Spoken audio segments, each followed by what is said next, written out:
السلام علیکم viewers, drama serial تیرے جانے کے بعد کی اگلی قسط میں آپ لوگ دیکھیں گے کہ عاشر کی ماں اپنے بیٹے کی کوئی فکر نہیں کرتی کہ وہ کہاں سے پیسے دے گا. بس انہوں نے تو گھر اور گاڑی خریدنی ہے، نہ ہی بیٹے کی شادی کر رہی ہیں کہ اگر ابھی شادی کر دی تو میں کیا کروں گی. ابھی تو وہ بیٹے کی کمائی کھانا چاہتی ہیں کہ میں اس پر بہت محنت کی اور اپنا پلا بیٹا کسی کو نہیں دے سکتی.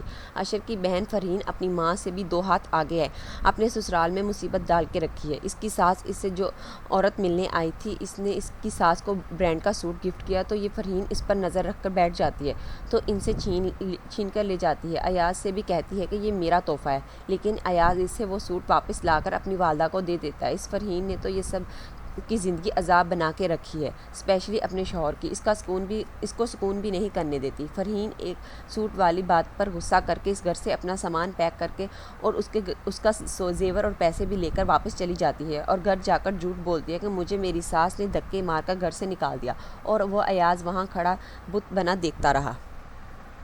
دوسری طرف سجل کے گھر والے تو اپنی بیٹی ہیرا کے حالات کی وجہ سے بہت پریشان ہے کہ سفیان کا کام اچھا نہیں ہے اور سیلری بھی نہیں مل رہی. اسی وجہ سے ہیرا پریشان رہتی ہے.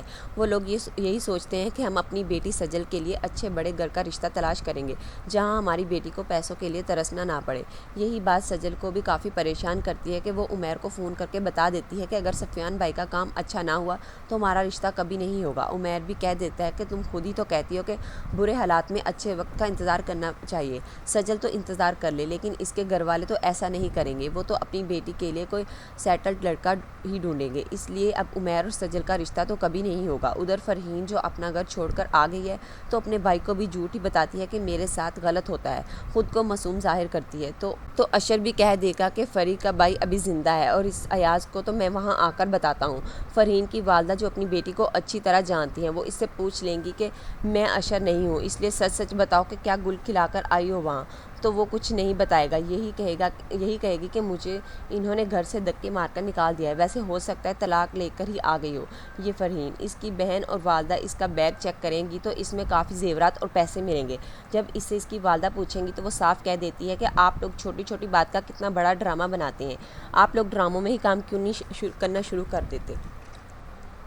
یہ فرحین تو اپنا گھر بسانا ہی نہیں چاہتی کیونکہ اس کے نخرے بہت ہیں، اس لیے اب یہ جلد طلاق لے کر اس گھر میں واپس آ جائے گی اور پھر عشر کی شادی کے بعد بابی کا جینا حرام کرے گی اور اپنی ماں کے ساتھ مل کر.